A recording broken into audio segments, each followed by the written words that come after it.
नैना दा दिल विच कबीला ना हुंदा, मुकद्दर दा हिक साहबा तीला ना हुंदा, नासिर साडी ते सुआई नहीं सी लबनी जे आले नबी दा वसीला ना होंदा।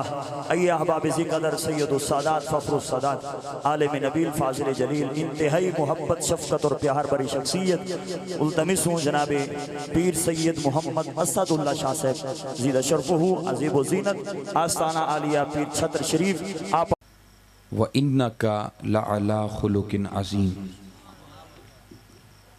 सदक़ल्लाहु मौलानल अज़ीम व सदक़ रसूलुहुन नबियुल करीम। इन्नल्लाह व मलाइकतहु युसल्लूना अलन नबी या अय्युहल्लज़ीना आमनू सल्लु अलैहि व सल्लिमू तस्लीमा। दुरूद व सलाम हुज़ूर अलैहिस्सलातु वस्सलाम के बारे। सलातु वस्सलामु अलैका या सय्यदी या रसूलल्लाह, अस्सलातु वस्सलामु अलैका या सय्यदी या हबीबल्लाह, अस्सलातु वस्सलामु अलैका या खातमन नबिय्यीन व अला आलिका व अस्हाबिका या सय्यदी या रसूलल्लाह। लाइक सद एहतराम उलमाए किराम, हाज़रीन में तशरीफ़ फरमा, मेरे बुज़ुर्ग, मेरे भाई, अस्सलामु अलैकुम व रहमतुल्लाहि व बरकातहू। अज़ीज़ाने गिरामी, यकीनन कुरान मजीद जो सुनता है, कुरान की तिलावत हुस्न सौत के साथ, आवाज़ की खूबसूरती के साथ, लहजे की खूबसूरती के साथ वो दिलों को सुकून देता है, वो दिलों को राहत देता है।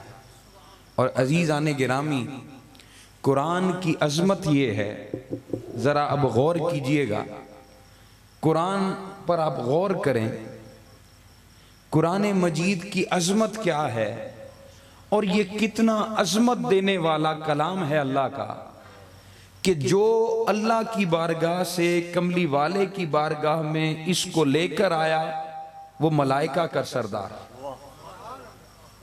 जिस पर कुरान मजीद उतरा वो अंबिया का सरदार, जिस उम्मत की तरफ आया कुरान अल्लाह का कलाम वो उम्मत उम्मतों की सरदार। अजीजाने गिरामी, जिस दीन में आया वो दीन सैयदुल अदियान। अजीजाने गिरामी, जिन लोगों ने इसको सीखा और इसको लोगों तक पहुंचाया, सिखाया, हुजूर ने फरमाया वो लोगों में से सबसे बेहतरीन। अजीजाने गिरामी, फिर सुनिए, तिलावत करने वाले बड़े हुए, तिलावत बड़े लोगों ने की, बड़े लोग खूबसूरत तिलावत करते रहे, उनके नाम आज तक बाकी हैं। आज भी खूबसूरत तिलावत करने वाले आए, मगर एक ऐसा कारी भी हुआ जिसने करबला के मैदान के अंदर नोके सीना पर जिसने कुरान की तिलावत की वो जन्नत का सरदार। अजीजाने गिरामी, कुरान मजीद जहां आता है, जिसको कुरान से निस्बत होती है, अल्लाह उसको सरदारी अता फरमाता है। फरिश्तों में सरदारी उसे मिली जो कुरान लेकर कमली वाले की बारगाह में आया। नबियों में सरदारी उसे मिली जिस पर कुरान उतरा। उम्मतों में बुलंद उम्मत वो हुई अजमत वाली जिस पर कुरान आया। और कारियाने किराम में सबसे बढ़कर जन्नतों का सरदार कौन हुआ? जिसने नो के सिना पर कलामे पाक की तिलावत की। तो अजीजाने गिरामी, अगर आप इस पर गौर करें तो इसमें हमारे लिए भी एक हिस्सा है, हमारे लिए एक हिस्सा है। वो क्या?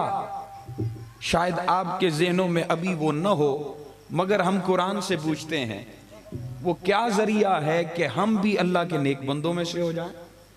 अल्लाह रब्बुल इज़्ज़त ने फरमाया, कुल इन कुंतुम तुहिब्बून अल्लाह फत्तबिऊनी युहब्बुकुमुल्लाह। ए महबूब फरमा दें, जो ये चाहे कि वो अल्लाह का महबूब बन जाए, फत्तबिऊनी, फौरन से आपकी पैरवी करने लग जाए, युहब्बुकुमुल्लाह, अल्लाह उसे महबूब बना लेगा। अब इत्तिबाए मुस्तफ़ा का, सुन्नत मुस्तफ़ा का, और जो जैसा कलेमा हुजूर का था, वैसा कलमा अगर किसी ने अदा करना है, वैसी इत्तिबा अगर कोई करना चाहता है तो वो क्या करे? वो अलहम्द से लेकर वन्नास तक कुरान मजीद की तिलावत करे। क्यों? कलाम तो अल्लाह का है, नाजिल तो अल्लाह ने किया है, मगर कमली वाले के सीने पर किया। इसका हर लफ्ज ऐसे पढ़ो कि कलाम अल्लाह का है, मगर इसकी अदायगी हमारे महबूब की जुबान से हुई, हमारे आका की जुबान से हुई है। जब तुम सुनोगे हुस्ने सौत के साथ कुरान की महफिल हो जो दिलों को सुकून देने वाली हो, फिर तन्हाई में बैठे हो या कहीं अपने मोबाइल में या किसी और जरिए के साथ तुम जलीलुल कद्र कुरान की तिलावत सुन रहे हो, तो इस शान से सुना करो कि कलाम तो अल्लाह का है, मगर इसका हर लफ्ज जुबान मुस्तफा से अदा हुआ, जुबान मुस्तफा से यह अदा हुआ है। और अजीजान गिरामी, इसको हुजूर अलैहिस्सलातु वस्सलाम ने अपनी अहले बैत से जोड़ा। क्यों? हुजूर ने फरमाया, इन्नी तारिकुन फीकुमुस सकलैन, मैं तुम्हारे लिए दो बड़ी भारी चीजें छोड़कर जा रहा हूं, एक अल्लाह का कलाम और एक अपनी अहले बैत अथार, अपनी आल, अपनी इतरत। और अजीजान गिरामी, कितनी खूबसूरत महफिल है। अभी तिलावत कलाम पाक हुई, इसके बाद फिर जिक्र अहले बैत भी होगा। क्या ये महफिल हुजूर को प्यारी नहीं होगी? क्या ये हुजूर की उस चाहत और हदीस सकलैन के मुताबिक महफिल नहीं सजी कि पहले कलाम पाक की तिलावत है, अभी जो नात गो शायर आने वाले हैं वो मद्दाहे अहले बैत है। तो मेरा ख्याल यही है कि हुजूर इस महफिल को कबूल फरमाए। ख्याल क्या है बल्कि यकीन है, अल्लाह हर किसी की हाजिरी को भी कबूल फरमाएगा। अजीजान गिरामी, दो चीजें हुजूर ने छोड़ी। इस बात पर आने से पहले मैं चंद हदीसें आपको सुनाना चाहता हूं, आपकी इजाजत है? अजीजान गिरामी, जो आयत करीमा मैंने तिलावत की है उसमें एक शय तो मैंने बता दी कि वो अमल कौन सा है कि जो मिन व अन, जैसा हुजूर ने किया इंसान वैसा करेगा। वो क्या? वो तिलावत कलाम पाक, वो कुरान मजीद के हरूफ की तिलावत। क्योंकि ये जुबान मुस्तफ़ा से जारी हुए। मगर ये जो शान महबूबियत है, अल्लाह के कुर्ब की मनाजिल का तय करना, महबूबियत तक पहुंचना, जिसके बारे हुजूर ने फरमाया कि सुनो, अल्लाह का महबूब जब फराइज पर दवाम के जरिए और फिर कसरत से नवाफिल की अदायगी के जरिए इस मकाम पर पहुंचता है कि अल्लाह उसे अपना महबूब बना लेता है, फिर अल्लाह उसके हाथ हो जाता है जिससे वो पकड़ता है, अल्लाह उसकी आंखें हो जाता है जिससे वो देखता है, अल्लाह उसकी जुबान हो जाता है जिससे वो बोलता है, और अल्लाह उसका दिल होता है जिससे वो इरादा करता है। ये शान महबूबियत कब मिलती है? फरमाया उसका एक ही जरिया और तरीका और सिरात है, वो क्या? फत्तबिऊनी, महबूब ये आपके दर पर आ जाए, सुभान अल्लाह, ये आपके नक्शे कदम पर चलने लग जाएं। वो नक्शे कदम पर चलना क्या है? अल्लाह ने फरमाया, लक़द कान लकुम फी रसूलिल्लाहि उस्वतुन हसना, मैंने अपने महबूब की सीरत में तुम्हारे लिए नमूना कामिल रखा है। और वो नमूना कामिल क्या है? सीरत मुस्तफ़ा का कमाल क्या है? तुम्हारे लिए जो हक मैंने हुजूर की सीरत में रखा है वो ये कि जैसा अंदाज मेरे महबूब का है वैसा अंदाज तुम्हारा हो जाए, जैसा गुफ्तगू का तरीका मेरे महबूब का था वैसा तरीका तुम्हारा हो जाए, जैसा अंदाजे खिराम मेरे महबूब का है वैसा अंदाजे खिराम तुम्हारा बन जाए। तो क्या होगा? अल्लाह रब्बुल इज्जत तुम्हें अपना महबूब बना लेगा। अल्लाह ने हुजूर के अखलाक का हुक्म दिया है हमें कि तुमने मेरे महबूब के नक्शे कदम पर चलना, और हुजूर ने खुद इरशाद फरमाया, बुइस्तु लिउतम्मिम मकारिमल अखलाक, मैं अखलाक की तकमील के लिए आया हूं, सुभान अल्लाह, जुल्मत के दौर में नूर का उजाला लेकर आया हूं। जब लोगों के हकूक पर डाका डाला जा रहा था, जब गुलामों पर जुल्म हो रहा था, जब बेटियों को जिंदा दरगोर किया जा रहा था, जब माओ बहनों का अदब न था, जब बुजुर्गों को हकूक हासिल न थे, छोटों पर कोई शफकत नहीं करता था, उस वक्त मैं अल्लाह का महबूब बनकर आया था, रहमतुल लिल आलमीन बनकर आया हूं और सब लोगों को उनका हकूक देने के लिए आया हूं, उनके हकूक देने के लिए, उनके हकूक उन्हें बाहम पहुंचाने के लिए आया हूं। मैं गुलामों की दाद रसी करने के लिए आया हूं, मैं यतीमों के सरों पर हाथ रखने आया हूं, मैं मुफलिसों को खाना खिलाने आया हूं, मैं लोगों को उनका हक देने आया हूं। लोग उस जमाने में बेटियों को जिंदा दरगोर करते थे, मगर हमारे आका अपनी बेटी को कहते थे कि ये मेरे जिगर का टुकड़ा। तो हुजूर जुल्मत के दौर में नूर का उजाला लेकर आए, इल्म व शऊर लेकर आए, और हुजूर ने फरमाया कि मैं इन अखलाकों की, अखलाकियात की तकमील करने के लिए आया हूं। और फिर हुजूर से पूछा गया, हुजूर ईमान क्या है? हुजूर ईमान क्या है? ये महफिलें ईमान में से हैं, ये चरागा ईमान में से है। क्यों? कि हुजूर की मोहब्बत की खातिर है, हुजूर की उल्फत की खातिर है। हमारी महफिलों में आना, लोगों को खाना खिलाना, एक दूसरे की गुफ्तगू सुनना समझना, ये किस लिए है? हुजूर की मोहब्बत के लिए। ये ईमान में से तो है, मगर सहाबा ने हुजूर से पूछा, हुजूर ईमान की हकीकत क्या है? ईमान की हकीकत क्या है? हुजूर ने फरमाया, ईमान की हकीकत क्या है? मुझसे पूछते हो, फहुआ हुस्नुल खुल्क, वो हुस्न अखलाक है।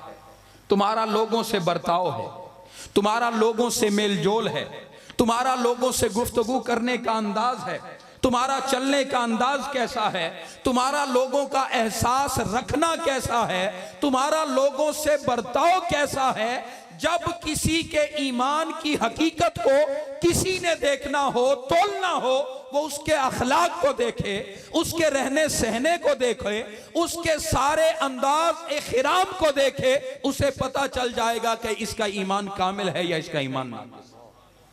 किसी ने अपना ईमान देखना हो, वो देखे उसके दिल में लोगों का एहसास है, उसके दिल में लोगों की खैर खाई है, वो लोगों के लिए उल्फत और मोहब्बत और मवद्दत का मीलान रखता है, या वो लोगों से दूर भागता है, लोगों से नफरत करता है, लोगों की तहकीर करता है।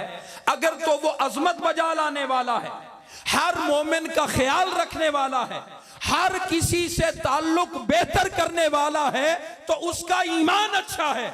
अगर वो लोगों को तंग करता है, दुरुस्त कलाम करता है, उसके दिल में किब्र आ गया है, वो लोगों में अकड़ कर चलता है, उसमें आजी नहीं है बल्कि किब्र दाखिल हो गया है, उसके अंदर उज्ब और रऊनत दाखिल हो गई है, फरमाया फिर उसका ईमान भी अच्छा नहीं।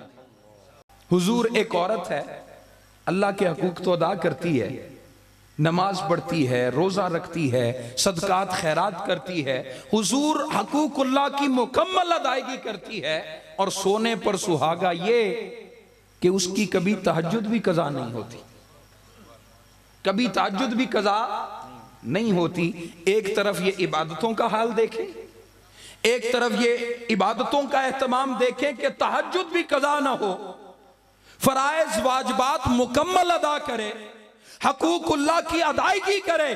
मगर साहबा ने कहा, हुजूर एक बात है, वो जुबान की बुरी है, लोगों को तकलीफ पहुंचाती है अपनी जुबान से। हुजूर वो जन्नत में जाएगी या जहन्नम में जाएगी?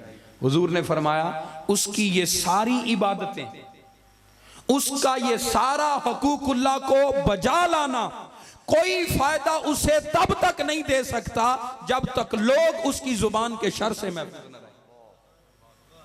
ये दीन की हकीकत है जिससे हम नावाकिफ हैं। आज हम मोहब्बत के दावे हुजूर से करते हैं, उल्फत के दावे हुजूर से करते हैं, चाहत तो इश्क के दावे करते हैं, मगर कभी तन्हा बैठकर अपने गिरेबानों में भी झांका के हम हुजूर के उम्मती कहलाने के लायक भी हैं। हमारा अखलाक ऐसा है कि हम हुजूर के उम्मती कहला सकें। वो जो यतीमों के सरों पर हाथ रखने वाले थे, वो जो बड़ों का अदब करने वाले थे, वो जो छोटों पर शफकत करने वाले थे, वो जो तिजारत में नापतोल में कमी नहीं आने देते थे, हर किसी को हक देते थे, हर किसी का ख्याल रखते थे, वो जो हिल्म और बुर्दबारी के अलम बरदार थे, हम उस आका के गुलाम होकर क्या हमारे किरदार में भी ये चीजें नजर आती? हमारे किरदार में तो नजर नहीं आती। फिर हम कहीं हमारे दावा मोहब्बत झूठा तो नहीं है? कहीं हम दावा में नाकिस तो नहीं हो गए? मोहब्बत के इजहार में दो नंबरी से काम तो लेने नहीं लग गए? जिस तरह हमारी चीजें दो नंबर हो गई, कहीं हमारा इश्क भी दो नंबर तो नहीं हो गया? कोई चीज लेने जाओ तो इंसान इस माशरे में जो मुसलमानों का माशरा है, उम्मत मुस्तफ़ा का माशरा है, इंसान को यह कहना पड़ता है यार फलां दुकान पर चले जाना, वो ठगी नहीं लगाता, वो हराम नहीं खाता। उस माशरे में जहां हर दुकान मुसलमान की है, चे जाए कि वो किसी मसलक से है, उसका ताल्लुक किसी मसलक से हो, है तो हुजूर का उम्मती, मगर उसे हुजूर के उसवा का तो अलम बरदार होना चाहिए। आगे सुनिए, हुजूर की हदीस है, हुजूर ने कहा सुनो, कल कयामत का दिन होगा, मीजान पर आमाल तोले जा रहे होंगे, एक तरफ नेकियों का पलड़ा है, एक तरफ गुनाहों का पलड़ा है। हर कोई ये चाहेगा कि उसके नेकियों का पलड़ा वजनदार हो जाए, हर किसी की ख्वाहिश होगी, मगर हुजूर साहबा ने अर्ज की आप बताएं कि उस नेकियों के पलड़े में सबसे वजनदार चीज कौन सी होगी? नेकियों में वजन सबसे ज्यादा किसका होगा? नमाज का होगा, रोजे का होगा, हज उम्रे का होगा, हुजूर बाकी एहतमाम मात फराइज वाजबात का होगा। हुजूर ने फरमाया नहीं, जो उस वक्त नेकियों के पलड़े में सबसे वजनदार चीज होगी वो हुस्न अखलाक होगा, वो लोगों से बर्ताव होगा, वो लोगों का एहसास होगा, वो लोगों की खैर खाई का ख्याल होगा, वो लोगों का एहसास करना, उनके मिजाज का ख्याल करना। जिसकी सीरत में ये होगा उसके नेकियों में ये हुस्न अखलाक का अमल सबसे ज्यादा वजनदार नेकी होगा। तो अजीजाने गिरामी, जो नेकियों में सबसे वजनदार शय हो, फिर उसका एहतमाम भी सबसे वजन के साथ करना चाहिए। हुजूर ने कहा फिर सुनो, क्या तुम्हें मालूम है कि कल कयामत में मेरे करीब कौन खड़ा होगा? मेरे साथ कयामत में अल्लाह ने फरमाया ना कुरान मजीद में, वलल आखिरतु खैरुल लका मिनल ऊला। ए महबूब, आपकी हर आने वाली घड़ी पहली घड़ी से बेहतर होगी। इसका ये तर्जमा एक है, और दूसरा तर्जमा मुफस्सिरीन ने कौन सा किया कि हुजूर आपकी दुनिया से आपकी आखिरत ज्यादा बेहतर होगी। उलमा ने कहा उसकी वजह क्या? फरमाया उसकी वजह ये कि दुनिया में हुजूर ने जितने साल गुजारे हैं, 63 बरस गुजारे हैं, उन 63 बरसों में हुजूर ने हर अमल अल्लाह की मंशा के मुताबिक किया है। जो अल्लाह ने कहा हमारे आका ने किया है, जो अल्लाह ने बयान किया हुजूर की जुबान ने वही बयान किया, जो अल्लाह की मंशा थी वही जुबान मुस्तफ़ा पर गुफ्तगू आई। अल्लाह ने कहा ए महबूब, कोहे सफा की पहाड़ी पर चढ़कर इनको तौहीद की तरफ बुलाओ, तो हुजूर ने उन्हें तौहीद की तरफ बुलाया।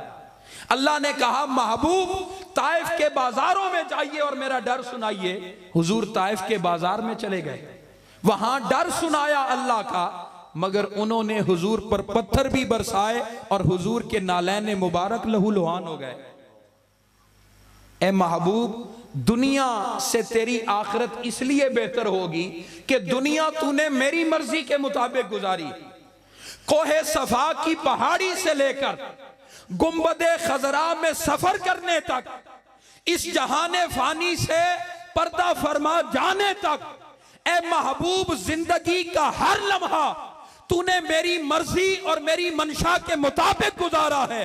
मगर महबूब, तेरी दुनिया से आखिरत मैंने इसलिए बेहतर रखी है कि दुनिया तूने मेरी मंशा के मुताबिक गुजारी है, कल कयामत का दिन आने दे, आखिरत का जमाना आने दे, ए महबूब वो मैं तेरी मंशा के मुताबिक गुजार। नारे तकबीर, नारे रिसालत, नारे तहकीक, नारे हैदरी, नारे गौसिया, शहजादा गौसुल वरा, ऐ मेरे महबूब वो वक्त आखिरत तो आने दे, सूरज को सवा नेज़े पर तो आने दे, अवाम को पसीने में शराबूर तो होने दे, इनकी गर्दनों में सरिये को ठोंसने तो दे, फिर महबूब इन्हें दिखाऊंगा कि मेरे मुस्तफा का मकाम क्या है।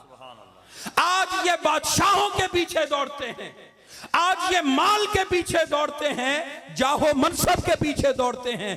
कल कयामत का दिन होगा, बड़े से बड़े बादशाहों के साहबजादे, बड़े बड़े जबाबरा जहन्नम रसीद कर दिए जाएंगे।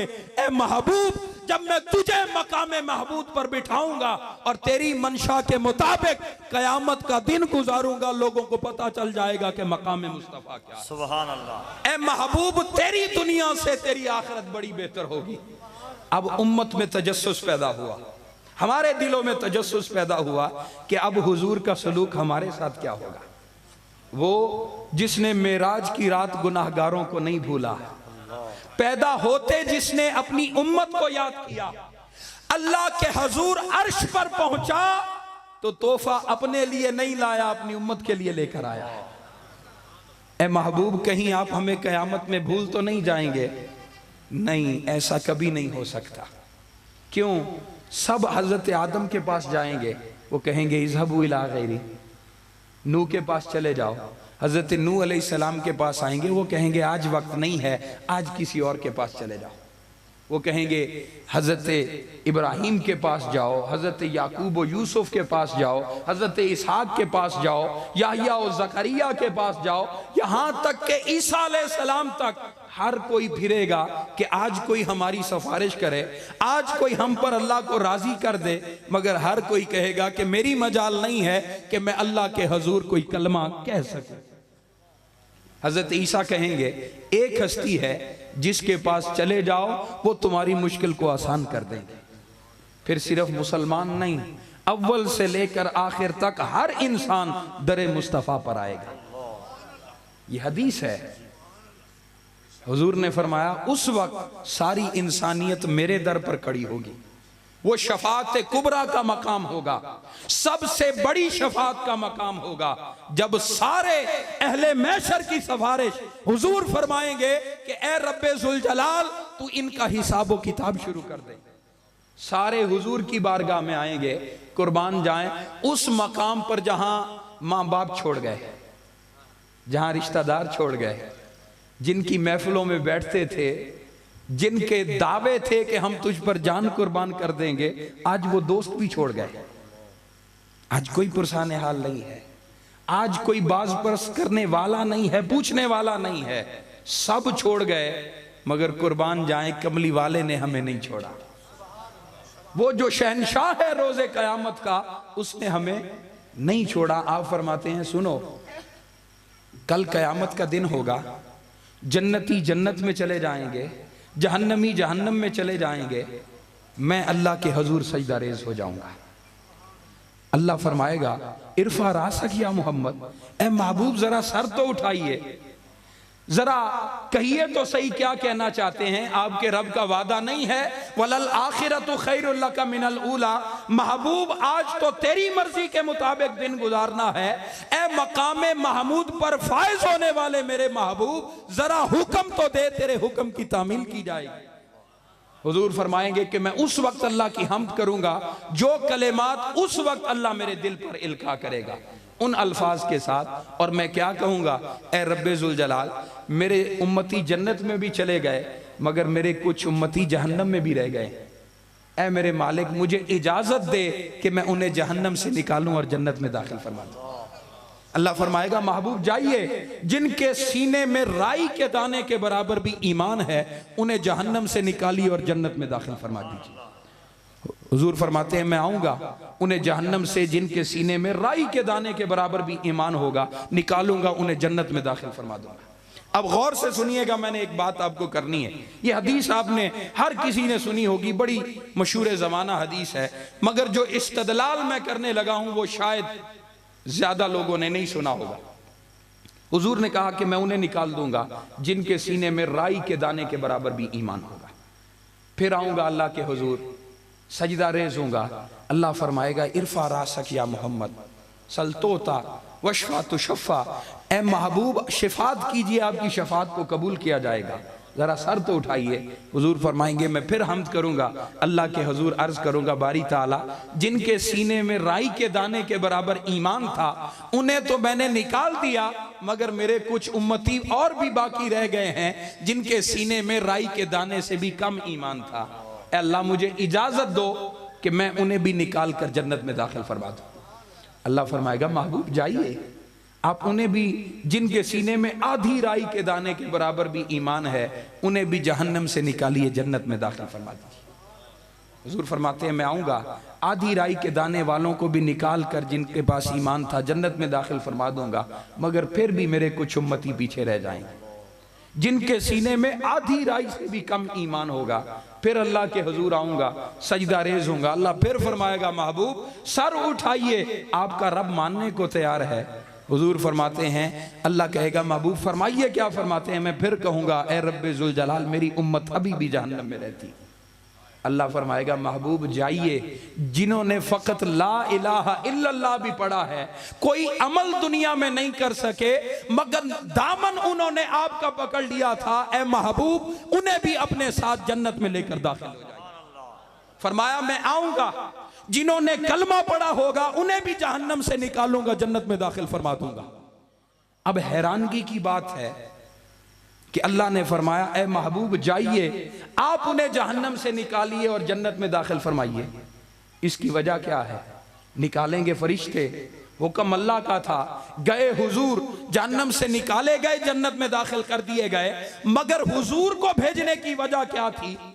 फरमाया महबूब दुनिया को पता चल जाए जो लोग ये कहते हैं कि उनके आमाल काम आएंगे, हुजूर का वसीला काम नहीं आएगा, हुजूर की निस्बत कायम नहीं आएगी, हुजूर का ताल्लुक कायम नहीं आएगा।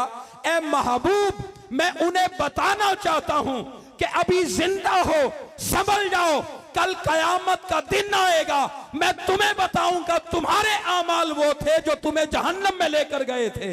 ये तो मेरे कमली वाले का करम था कि उसने तुम पर करम किया, वो तुम्हें जहन्नम से निकाल कर जन्नत में लेकर गया। नारे तकबीर, नारे रिसालत, नारे तहकीक, नारे हैदरी, नारे गौसिया। ये तो मेरे कमली वाले का करम है कि तुम्हारी बदआमालियों के बावजूद तुम कहते थे कि हमारे आमाल काम आएंगे। तुम्हारे आमाल तो वो हैं कि तुम उनके सबब जहन्नम में पड़े हो। ऊपर देखो तुम्हें लेने के लिए कौन आया है, कौन आया है तुम्हें लेने के लिए? कौन आया है? वो अल्लाह का महबूब आया है, वो महशर का सरदार आया है, वो सैयदुस सकलैन आया है, वो खातमन नबीयीन आए हैं, वो रहमतल लिल आलमीन आए हैं। उन्होंने हमें जहन्नम से निकाला और जन्नत में दाखिल फरमाया। तो फिर क्यों ना आज दुनिया में उनसे निस्बत मजबूत कर ली जाए, जो कब्र में भी जिनका वसीला काम आएगा, जिनकी पहचान काम आएगी, जिनका चेहरा काम आएगा। दुनिया में जो नाते तू पढ़ता था और नाते सुनता था, वो वसीला उनके चेहरे का काम आएगा। जन्नत भी, कब्र भी जन्नत के बागों में से बाग बन जाएगी। कयामत में भी जाएगा तो उन्हीं का वसीला तुझे जन्नत में लेकर दाखिल होगा। तो क्यों ना उनकी महफिलें सजाई जाएं, क्यों ना उनसे ताल्लुक मजबूत किया जाए। ये तो मंजर आपने महशर का देखा, मगर मैं फिर मौजू की तरफ आता हूं कि इसको ख्याल में रखो। और अब ये हदीस देखो, हुजूर ने फरमाया कि कल कयामत के दिन मेरे साथ कौन खड़ा होगा? सरदार महशर के हमरा कौन खड़ा होगा? सैयदुस सकलैन की खिदमत में हाजिर कौन होगा? कुर्बत मुस्तफ़ा कयामत में, जहां सारे बादशाह जहन्नम में चले गए, नमरूद भी जहन्नम में, फिरौन भी जहन्नम में, अव्वल से आखिर तक जितने जबाबेरा आए सारे जहन्नम में चले गए। और मुझे क्या खूबसूरत रिवायत याद आई है, अभी फिलबदी याद आई है। वो क्या कि जन्नत और जहन्नम का मुनाजरा हो गया है। जन्नत और जहन्नम का मुनाजरा हो गया, जिस तरह आज उलमा करते हैं। आजकल तो खैर कम है, मगर पहले दौर बड़ा होता था, मुनाजरे होते थे बात बात पर। जहन्नम और जन्नत का मुनाजरा हो गया। जहन्नम इतराई, अकड़ी, सीना चौड़ा करके कहने लगी, ए जन्नत, मेरे पास अव्वल से लेकर आखिर तक फराइन हैं, जवाबेरा हैं, नमरूद हैं, सारे बादशाह मेरे अंदर हैं, तू बता तेरे पास क्या है। जन्नत ने जहन्नम का ये जवाब सुनकर थोड़ी शर्मा गई, परेशान हुई। जन्नत में कोई गमगीनी नहीं है, मगर आसारे ऐसे नमूदार हुए कि अब मैं इसको क्या जवाब दूं। तो अल्लाह ने जन्नत की तरफ वही नाजिल फरमाई और कहा कि ए जन्नत, तू इसे जवाब दे कि ये कहती है जहन्नम कि मेरे अंदर अव्वल से लेकर आखिर तक सारे दुनियादार, सारे बादशाह, सारे फराईन वक्त, सारे नमरूद और जवाबेरा मेरे अंदर हैं। ए जन्नत, तू इसका जवाब सुनकर शर्मा गई है, तू इसे जवाब दे कि मेरे अंदर दो सतूनों का नाम अल्लाह रब्बुल इज्जत ने हसन हुसैन रखा, मेरे पास हसन और हुसैन है। फरमाया जब जन्नत ने यह जवाब सुना तो उस पर फरहत आ गई, उसको राहत आ गई कि अल्लाह ने मेरे अंदर जो सरदार बनाए हैं वो हसन और हुसैन को बनाया। अजीज़ाने गिरामी, उस जमाने में कि जब जहन्नमी जहन्नम में चले गए, जन्नती जन्नत में जाएंगे, उस वक्त हुजूर की कुर्बत में कौन खड़ा होगा? हुजूर ने फरमाया जिसका अखलाक अच्छा होगा, जो हुस्ने अखलाक रखने वाला होगा, मेरी उम्मतियों का खैर खा जो जितना ज्यादा होगा, कल कयामत में वो मेरे उतना करीब खड़ा होगा। दो मकामात और हैं जो हुजूर की कुर्बत का जरिया है, हदीस में आए हैं। दूसरा मकाम क्या है? फरमाया जो यतीम की कफालत करेगा, जो यतीम के सरों पर दस्ते शफकत रखेगा, उसे मेरी कुर्बत मिल जाएगी। कभी यतीम को इस अंदाज से भी देखो, दुनियादार के पास चले जाओ, कुर्बत मुस्तफ़ा तो नहीं दे सकता। अमीर के पास चले जाओ, कबीर के पास चले जाओ, कोई पैसा तुम्हें कुर्बत मुस्तफ़ा नहीं दे सकता। हाँ, मगर यतीम ऐसी हस्ती है, कभी यतीम को इस हस्ती की तरह देखा करो कि उसकी खिदमत करोगे तुम्हें कुर्ब मुस्तफ़ा मिल जाएगी। यतीम को आम बंदा न समझा करो, उस पर जमाने की तलखियां आती हैं, हर गर्म हवा उसे गुजर कर फिर जमाने की तरफ आती है, उसका सीना छलनी होता, उसका दिल अफसुर्दा होता है, मगर याद रखो उसका दिल वो है, वो जिसे दुआ दे दे हुजूर उसे अपनी कुर्बत अता कर देते। यतीम को आम ना समझा करो। और दूसरा फरमाया, तीसरा हुजूर ने कि जो मुझसे कसरत के साथ दरूद मेरी जात पर पढ़ने वाला होगा, कल कयामत में मेरे साथ इकट्ठा उठाया जाए। अजीज़ाने गिरामी, हुजूर ने फरमाया कि जिसका अखलाक अच्छा, उसका दीन अच्छा, उसका ईमान अच्छा, कयामत में मेरे साथ वो होगा जिसका अखलाक अच्छा होगा। और फिर फरमाया कि कोई हकूकुल्लाह अदा करे मगर लोगों को जुबान से तकलीफ दे, अल्लाह उसकी इबादतों को भी कबूल नहीं करेगा, समेत उसकी इबादतों को उसे जहन्नम में दाखिल फरमा देगा। तो अजीज़ाने गिरामी, हम हैं नाम लेवा हजरत इमाम हसन और हजरत इमाम हुसैन, आशिक हैं, नौकर हैं, गुलाम हैं, उनकी कदमों की धूल को अपनी आंखों का सुरमा बनाने वाले हैं। मगर कभी खबर भी हुई कि उनकी सीरत क्या थी, उनका उसवा क्या था, उनका तर्जे रहमत क्या था, तर्जे हिल्म क्या था? हजरत इमाम हसन का कौल सुनिए, तवज्जो है ना सारे आप? हजरत इमाम हसन का कौल सुनिए। आप फरमाते हैं कोई बंदा आए, मेरे दाएं कान में मुझे बुरा भला कहे, गालियां दे, इस कान में मुझे बुरा भला कहकर दूसरे कान में आकर मुझसे माफी मांग ले। फरमाया अब उसे इस कान से इस कान में आते हुए कितनी देर लगी होगी? अब बताएं, 1 सेकंड लगा होगा, सेकंड का भी कोई हिस्सा लगा होगा। भाई इस कान से उसने इस कान तक का सफर करना है, कोई ज्यादा देर तो नहीं है। अजीज़ाने गिरामी, आपने फरमाया जो इस कान में मुझे बुरा कहे, इस कान में आकर मुझसे माफी मांग ले, मैं फौरन उसे माफ कर दूंगा। हजरत इमाम हसन का हिल्म ऐसा है, आप में सब्र और इस्तिकामत और हिल्म ऐसा है, बुर्दबारी ऐसी है कि वो तल्ख गुफ्तगू करता है मगर आपका सीना तल्ख नहीं होता, आपका दिल तल्ख नहीं होता, बल्कि बुराई को सुनकर आप फौरन माफ कर दिया करते। उनका हिल्म यह है कि वो इस कान से बुराई सुनते हैं, इस कान में वो माफी मांगता है, माफ कर देते हैं, और तू और मैं 20-20 साल तक लड़ाइयां लेकर चलते हैं। भाई भाइयों से 20-20 साल तक लड़ाई और इख्तलाफ, एक दूसरे को घरों में नहीं आने देते, एक दूसरे का। आगे चलिए, ये तो हजरत इमाम हसन का कौल है, मगर कुर्बान जाएं अहले बैत नबूवत के अंदर आपको हर चराग बेमिसाल नजर आएगा। विलायत का, इमामत का चमकता सूरज दिखाई देगा और अखलाक के मुस्तफ़ा का तर्जुमान दिखाई देगा। अब मैं बात करने लगा हूं उस हस्ती की कि जिनका नाम हजरत इमाम ज़ैनुल आबिदीन है। आसमान ने और जमीन ने इस रुए जमीन पर उस जैसा साबिर कोई नहीं देखा। एक वली फरमाते हैं कि एक दिन मैं सुबह तहज्जुद का वक्त था, हरम काबा में इबादत की गर्ज के लिए गया। जब वहां पहुंचा, तवाफ का आगाज किया, तो आहिस्ता आहिस्ता से एक आवाज बुलंद होने लगी।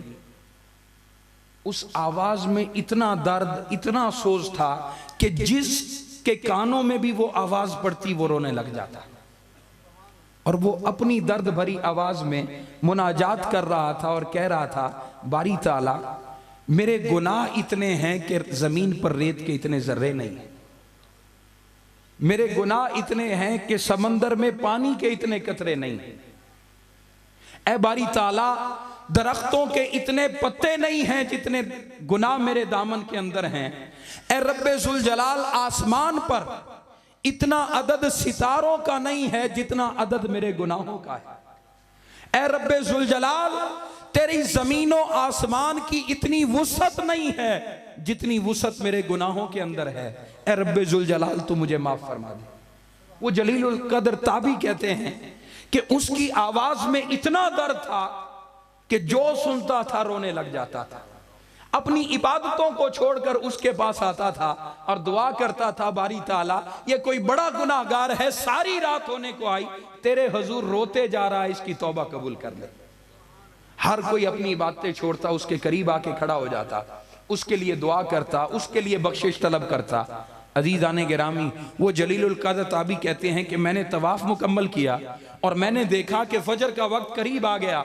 सारी रात ये रोता रहा, न जाने ये नकाब पोश नौजवान है कौन जो सारी रात रोते जा रहा है, रोता रहा है, रोता रहा है और आंसू बहाते रहा। वो कहने लगे कि मैंने भी अपनी इबादतों को छोड़ा, मेरी आंखों से भी आंसू आने लग गए। मैंने कहा कि ये कोई बड़ा गुनाहगार है। मैं उसके करीब गया, उसके कानों में जाकर कहा कि ए जवान, तू कोई गुनाहगार मालूम होता है, सारी रात होने को आई और तू चुप होने का नाम नहीं लेता।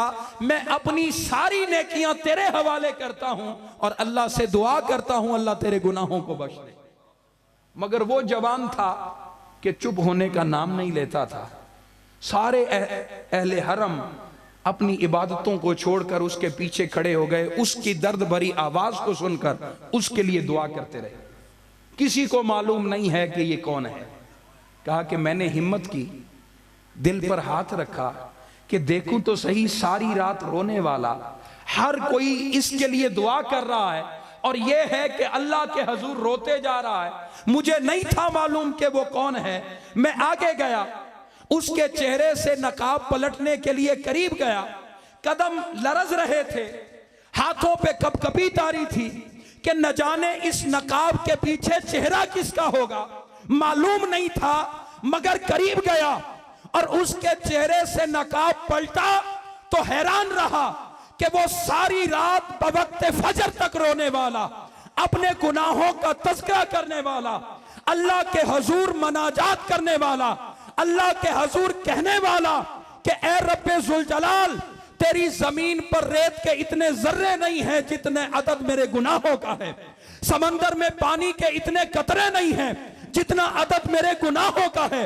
ए बारी ताला, जमीनों आसमान में इतनी वुसअत नहीं है जितनी वुसअत मेरे गुनाहों के अंदर है। ए रब्बे जुल जलाल, तू मुझे माफ फरमा दे। फरमाया वो हस्ती और कोई नहीं थी, बल्कि जब मैंने नकाब पलटा तो हैरान रहा कि वो कोई और नहीं, हजरत इमाम हुसैन के शहजादे हजरत इमाम ज़ैनुल आबिदीन की जात, हजरत इमाम ज़ैनुल आबिदीन की जात। वो रो रहे हैं, सारी रात अल्लाह को राजी कर रहे हैं। वो इमाम ज़ैनुल आबिदीन, वो इमाम ज़ैनुल आबिदीन जिन्होंने मदीने से सफर का आगाज किया, मक्का से आगाज किया, मैदान करबला की तपती रेत में पहुंचे तो अजीजान गिरामी तने बीमार के साथ, जिस्म में हरारत है, जिस्म सुकून में नहीं है, बीमारी की शिद्दत है, चला भी ठीक से नहीं जाता, और जो आंखें मंजर देख रही हैं वो मंजर बर्दाश्त के काबिल भी नहीं है।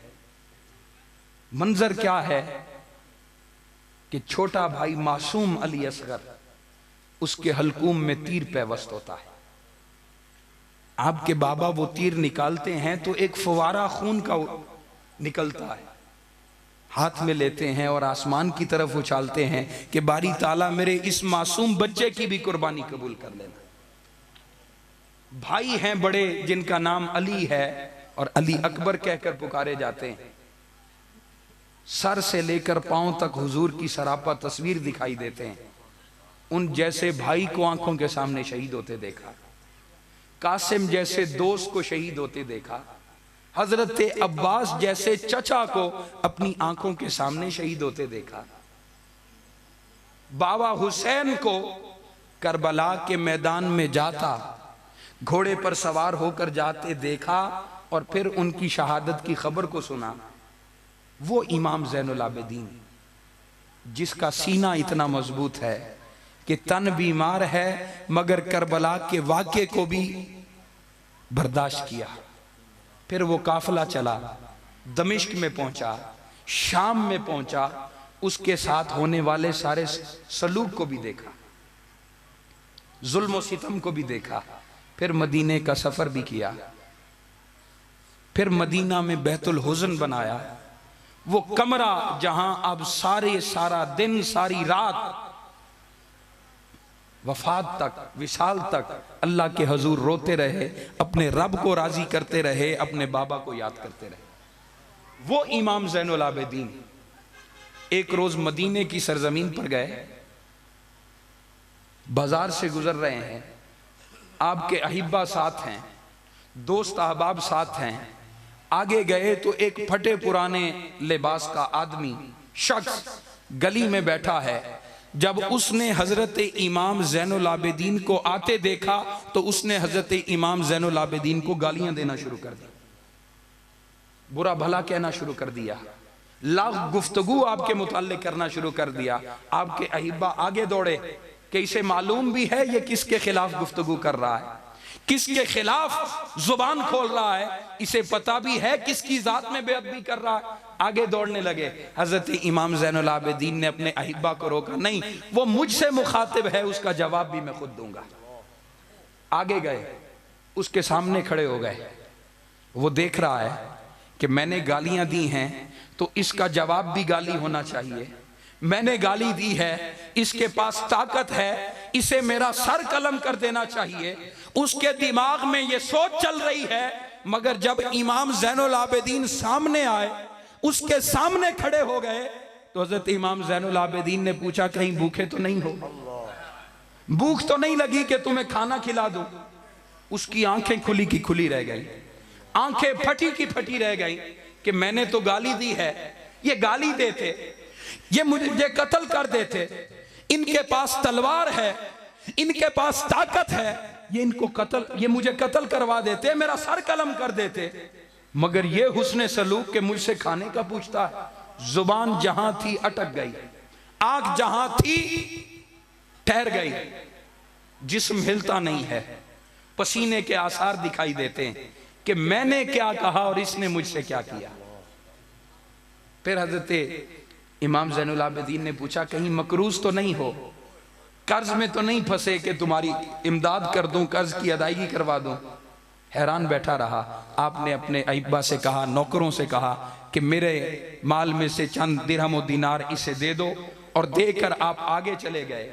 वो आपको गाली देने वाला जो गली के कोने में बैठा था, आपको देखकर पहले गालियां दे रहा था, मगर जब आप उससे खाने का पूछकर, उससे कर्ज का पूछकर, उसे माल की अदायगी करने के बाद, दिरहमों दीनार देने के बाद जब गली से आगे गुजरे, तो पीछे वही शख्स जो पहले गालियां दे रहा था खड़े होकर ऐलान कर रहा था, मदीना की सरजमीन वालों, मैं गवाही देता हूं कि ये जाने वाला नबियों और रसूलों की औलाद में से। नारे तकबीर। अथार जो गालियां सुनकर दुआ देते हैं, गालियां सुनकर दुआ देते हैं। हजरत इमाम हसन ने कहा, मैं इस कान से बुराई सुनूं अपनी जात के बारे में, इस कान में वो आके मुझसे माफी मांग ले फौरन से, फरमाया मैं उसे माफ कर दूंगा। और इमाम ज़ैनुल आबिदीन का तो आपने वाकया देख लिया कि जिसने गाली दी है उसे भी अपना शहदा कर लिया, उसे भी अपना आशिक बना लिया। किसके जरिए? लोहे की तलवार से नहीं, जुल्फ़िकार से नहीं, बल्कि अपने किरदार की तलवार से। वो किरदार जो उन्हें अपने नाना से मिला, वो किरदार जो उन्हें अपने दादा हजरत अली शेर खुदा से मिला, वो किरदार जो उन्हें अपने बाबा हुसैन से मिला और अपने चचा हजरत इमाम हसन अलैहिस्सलाम से मिला।